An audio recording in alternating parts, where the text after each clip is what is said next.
friends, welcome to Aadhish Samayal. இன்னைக்கு நம்ம பார்க்க போறது ரொம்பவே சிம்பிளான டேஸ்டியான வெஜ் சால்னா தாங்க பார்க்க போறோம். இது பரோட்டா, இட்லி, தோசை, சப்பாத்தி, ரோட்டி, நான் எல்லாத்துக்குமே ரொம்பவே சூப்பரா இருக்குங்க.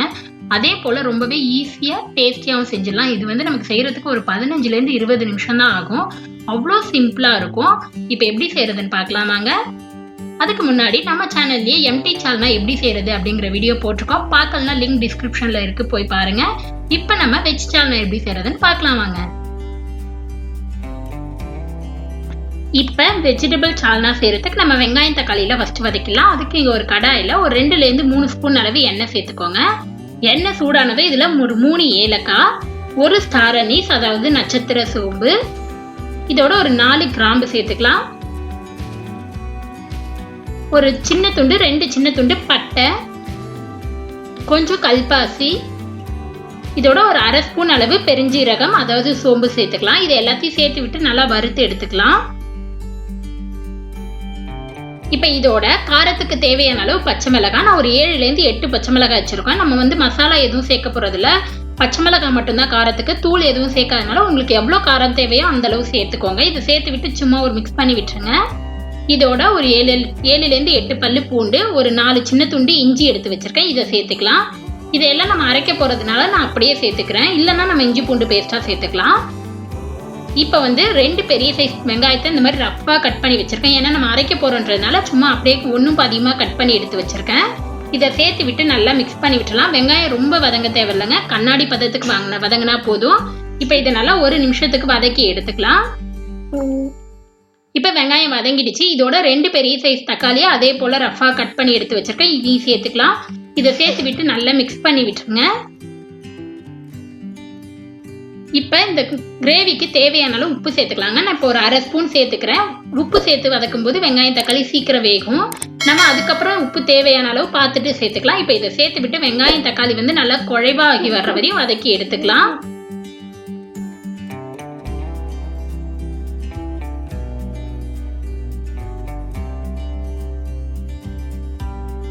இப்போ வெங்காயம் தக்காளி எல்லாமே நல்லா குழைவா வதங்கி வந்துருச்சு பாருங்க. இப்போ அடுப்பு ஆஃப் பண்ணிடலாம். இது நல்லா ஆறணுங்க. அதுக்கப்புறம் நல்லா வந்து நம்ம அரைச்சி எடுத்துக்கலாம். தண்ணி எதுவும் சேர்க்க தேவையில்ல, அப்படியே ஆறுனது நம்ம ஃபைன் பேஸ்டா அரைச்சி எடுத்துக்கலாம். இப்போ இது நல்லா ஆறட்டும். அதுக்குள்ள நம்ம காய்கறி வேக போட்டுடலாம். இப்போ இங்க ஒரு கடாய் வச்சிருக்கேன். இதுல வந்து 3/4 லிட்டர்ல இருந்து 1 லிட்டர் அளவு தண்ணி சேர்த்துக்கலாம். இப்போ இதுல காய் வேக போட்டுடலாம். நம்ம இப்படி செய்யும் போது நமக்கு டைமும் சேவ் ஆகும், டேஸ்ட்டும் வந்து ரொம்பவே டிஃப்ரெண்டா இருக்குங்க. இப்போ இதில் நான் இன்னைக்கு என்னென்ன காய்கறி எடுத்திருக்கேன்னா, இங்கே பச்சை பட்டைன்னு நல்லா 8 மணி நேரம் ஊற வச்சு அதை வந்து ஒரு 4 விசில் விட்டு எடுத்து வச்சிருக்கேன். இந்த மாதிரி கையில் மசிக்கும் போது நல்லா மசியணும், அந்த அளவு வேக வச்சு எடுத்துக்கோங்க. உங்ககிட்ட ஃப்ரெஷ் பட்டாணி இருந்தால் அது கூட சேர்த்துக்கலாம். இதோட ஒரு 2 மீடியம் சைஸ் கேரட்டை நல்லா பொடியாக கட் பண்ணி வச்சிருக்கேன். இதோட ஒரு 10 ல இருந்து 15 அளவு பீன்ஸை வந்து பொடியாக கட் பண்ணியிருக்கேன். இது எல்லாத்தையுமே சேர்த்துக்கலாம். நீங்கள் ஃப்ரெஷ் பட்டாணி இருந்தால் சேர்த்துக்கலாம், இல்லைன்னா காலிஃப்ளவர் சேர்த்துக்கலாம், உருளைக்கிழங்கு, உங்களுக்கு என்ன காய் இஷ்டமோ அதை சேர்த்துக்கலாம். இப்போ இதை எல்லாத்தையும் சேர்த்து விட்டு நல்லா மிக்ஸ் பண்ணி விட்டுலாங்க. இப்போ இதை எல்லாத்தையும் சேர்த்து விட்டு நல்லா மிக்ஸ் பண்ணி விட்டுருங்க. இது ஒரு 5 ல இருந்து 10 நிமிஷம் வேகணும். காய் வந்து நல்லா வெந்து இருக்கணும், அந்த அளவு நம்ம வேக வச்சு எடுத்துக்கலாம். இப்போ அதுக்குள்ள நம்ம இது வெந்துட்டு இருக்க கேப்ல வெங்காயம் தக்காளி ஆறுனதும் அதை பேஸ்டா நம்ம அரைச்சி எடுத்துடலாங்க. இப்போ பாருங்க, எங்க காய் வந்து நல்லா வெந்துருச்சு. நம்ம கையில எடுத்து மசிக்கும் போது நல்லா மசிச்சு வரணும், அந்த மாதிரி வேக வச்சு எடுத்துக்கோங்க. அப்பதான் நம்ம சால்னா சாப்பிடும் போது காய் வந்து கடிப்படுறது தெரியாது. இப்ப காய் நல்லா வெந்துருச்சு. நம்ம அரைச்சி வச்ச வெங்காயம் தக்காளி பேஸ்ட்டை சேர்த்துக்கலாங்க.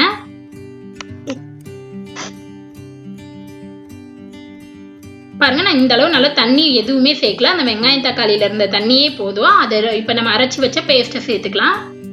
இதை சேர்த்து விட்டு நல்லா மிக்ஸ் பண்ணி விட்டுருங்க ஃபர்ஸ்ட் ஒரு டைம்.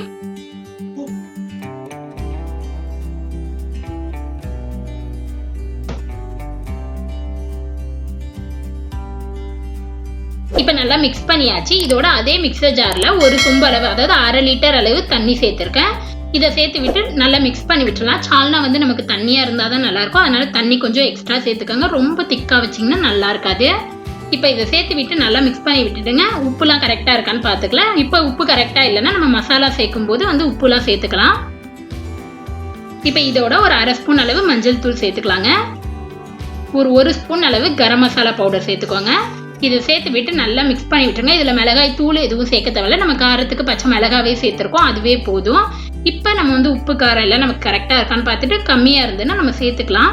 இப்போ இது வந்து நல்லா நமக்கு வந்து ஒரு 5 நிமிஷம் கொதிக்கிட்டுங்க. அந்த அரைச்சி வச்ச இது எல்லாமே நம்ம வதக்குனதான், இருந்தாலும் அதோட கொஞ்சம் பச்சை வாசனை போற வரையும் நல்லா மிக்ஸ் பண்ணிவிட்டு ஒரு கொதி விட்டுக்கலாம். அதுக்குள்ள நம்ம தேங்காய் அரைச்சி எடுத்துடலாங்க. அதுக்கு ஒரு மிக்சர் ஜார்ல 1/2 மூடி அளவு தேங்காவை கீனி எடுத்து வச்சிருக்கேன். இதை சேர்த்துக்கலாம். நீங்க துருவி கூட சேர்த்துக்கலாம். இதோட ஒரு 10 பல்லு முந்திரி சேர்த்துக்கலாம். நீங்க முந்திரி சேர்க்கலன்னா 1 ஸ்பூன் அளவு பொட்டுக்கடலை சேர்த்துக்கோங்க. இதோட ஒரு 1/2 ஸ்பூன் அளவு கசகசா சேர்த்து இதை கொஞ்சம் தண்ணி ஊற்றி நல்லா ஃபைன் பேஸ்டா அரைச்சி எடுத்துக்கலாங்க. நம்ம முந்திரி சேர்க்கும் போது நமக்கு சால்னா வந்து ரொம்பவே டேஸ்டா இருக்கும். இப்போ இங்க 5 நிமிஷம் நல்லா கொதிச்சிடுச்சு. நமக்கு வந்து சால்னா பச்சை வாசனை போய் நல்லா எண்ணெய் பிரிஞ்சு வர ஆரம்பிக்குது. இப்போ வந்து நம்ம அரைச்சி எடுத்து வச்ச தேங்காய் முந்திரி பேஸ்ட்டை ஊற்றிக்கலாம். இதை சேர்த்து விட்டு இதோட மிக்சர் ஜார்ல 1/2 கிளாஸ் அளவு தண்ணி ஊற்றி வச்சிருக்காங்க. இதையும் சேர்த்துக்கலாம். சேர்த்து விட்டு நல்லா மிக்ஸ் பண்ணி விட்டுருங்க. இப்போ மிக்ஸ் பண்ணிட்டு நல்லா உங்களுக்கு லிக்விட் கன்சிஸ்டன்சிக்கு இருக்கான்னு பாருங்க. இல்லைன்னா எக்ஸ்ட்ரா கொஞ்சம் தண்ணி சேர்த்துக்கலாம். எனக்கு வந்து கரெக்டா இருக்கு, அதனால நான் எதுவும் தண்ணி சேர்க்கல எக்ஸ்ட்ரா. பாருங்க, நமக்கு இந்த கன்சிஸ்டன்சில இருந்தால் தான் சால்னா வந்து நல்லா இருக்கும். ரொம்ப தண்ணியாகவும் இருக்கக்கூடாது, கெட்டியாகவும் இருக்கக்கூடாது. இந்த மாதிரி நல்லா வச்சுக்கோங்க. இப்போ இதை வந்து நல்லா நம்ம வந்து ஒரு 5 நிமிஷமாவது கொதிக்க வைக்கணும். அப்பதான் வந்து சால்னா நமக்கு டேஸ்ட் நல்லா இருக்கும். கொஞ்சம் எண்ணெய் பிரிஞ்சு வர்ற வரையும் நம்ம கொதிக்க வச்சுக்கலாம். இது வந்து நமக்கு பரோட்டா, சப்பாத்தி, நான் எல்லாத்துக்குமே ரொம்பவே சூப்பரா இருக்குங்க. இப்போ இங்க 5 நிமிஷம் ஆயிடுச்சு. நல்லா சால்னா வந்து கொதிச்சிருச்சு. இப்போ அடுப்பு ஆஃப் பண்ணிட்டு கடைசியா வந்து கொத்தமல்லி இலை தூவி விட்டுட்டு நல்லா மிக்ஸ் பண்ணி விட்டுருங்க. இதுக்கு சின்னதா நம்ம ஒரு தாளிப்பு மட்டும் கொடுத்துட்டா போதும். இதுக்கு ரொம்பலாம் பெருசா எதுவுமே தேவையில்லைங்க.